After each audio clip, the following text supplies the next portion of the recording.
so in this video, we are going to be talking about what does every land purchase entail, meaning what are all the things that are involved or things to know and be aware of. So with that said, I think the first thing that you're going to want to look at with every land purchase is, of course, the piece of land that you're buying. Is the piece of land that you're buying, do you have any specific goals? Or are you just looking for an investment, something that you can own? Right, so that's the first thing. Is the land that you're buying, is it suitable for the requirements or needs or desires that you have?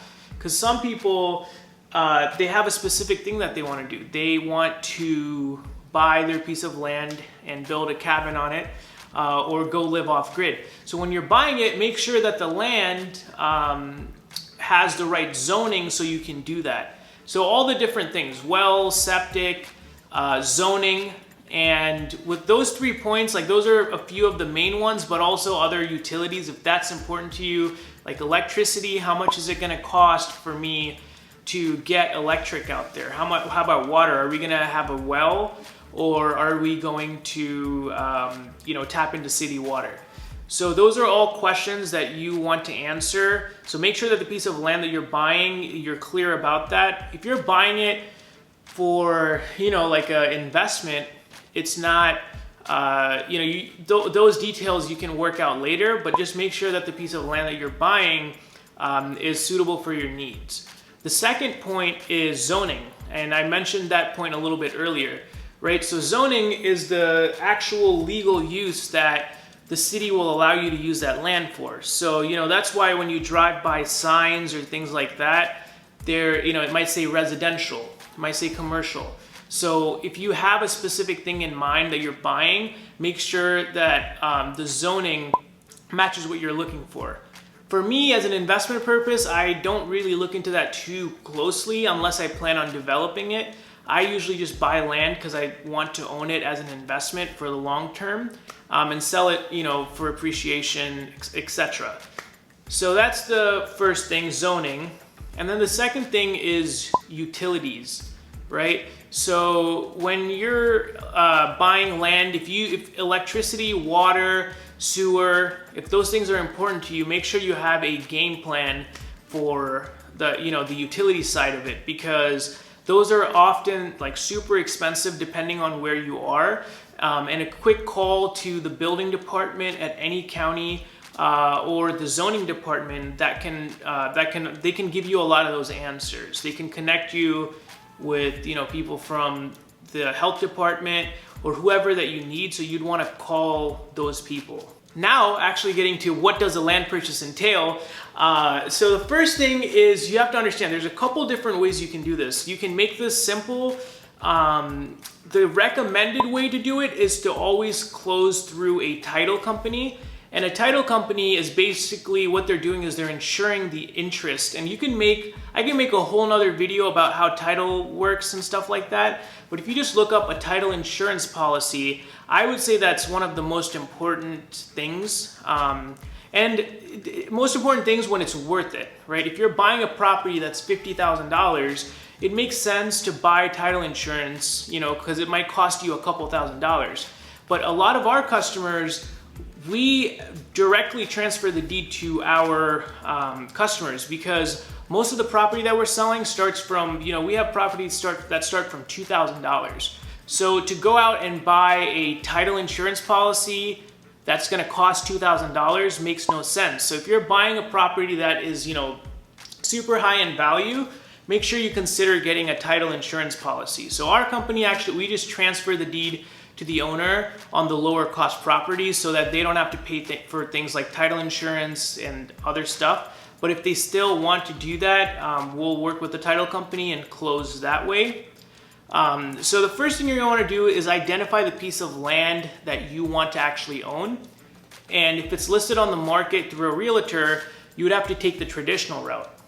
But a lot of people now, what they're discovering is there's land companies, what they actually do is they buy the piece of land and they resell it for a profit. So instead of you hunting down the owner of the piece of land, seeing if they're interested in selling it, and all that stuff, there's land companies out there like us and many others who buy pieces of land and they sell it through their website. And many times, some people offer owner financing, meaning that you don't have to get a loan with the bank. The seller will actually give you what's called a land contract, and you will be able to make monthly payments to the owner, or the seller in this case, and at the end of the payment plan, you will become the owner of the piece of land. The final thing I would say, number 3, is you're going to want to think about maintenance, right? And when I say maintenance, it's not like a house where if you're buying a house and you're renting it out to tenants, you have to, if a toilet's leaking or if you have any other issue, you have to take care of it. With land, maintenance is a little different. I call it maintenance because the first thing is yearly, you're going to have to make sure that you pay your property taxes, or not the county, and depending on what state you are, where you own land, they will take that property away from you for unpaid taxes. So you're going to always want to make sure that you pay your property taxes.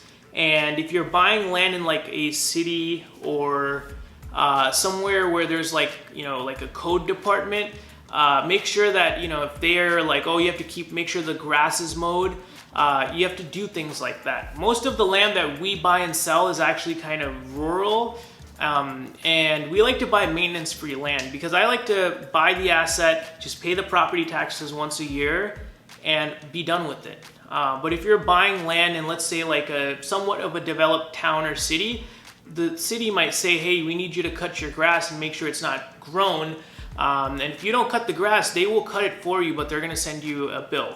And if you don't pay that bill, it turns into a lien and all that other good stuff. So make sure that when you are buying your piece of land, you think about maintenance, right?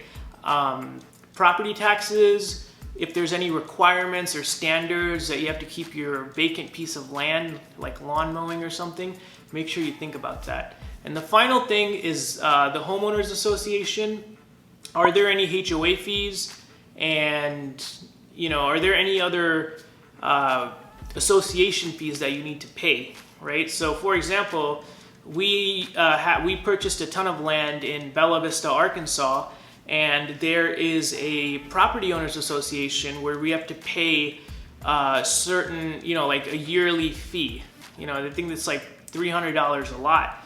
So we have to pay the property taxes, then we have to pay the homeowners association fees. So when we buy that, we take all of that into account. How much is this piece of land going to cost me over the course of, like a year? And is that something that I want? So that is, the basics of what is entailed in a land purchase. The only other thing I would say is that's going to vary depending on who you work with. If you're going through the traditional route, which is working with a realtor and a title company and funding the deal by yourself, or your land purchase by yourself, that's one approach. Or you can always find land companies like us who are buying and selling land, and we make it easy. Or number 3, if you have a friend or if you have some family or people that that are looking to sell, sell their piece of land that they own, you can often just close through a real estate attorney and a title company. So those are all a couple of things to think about and what is entailed in a land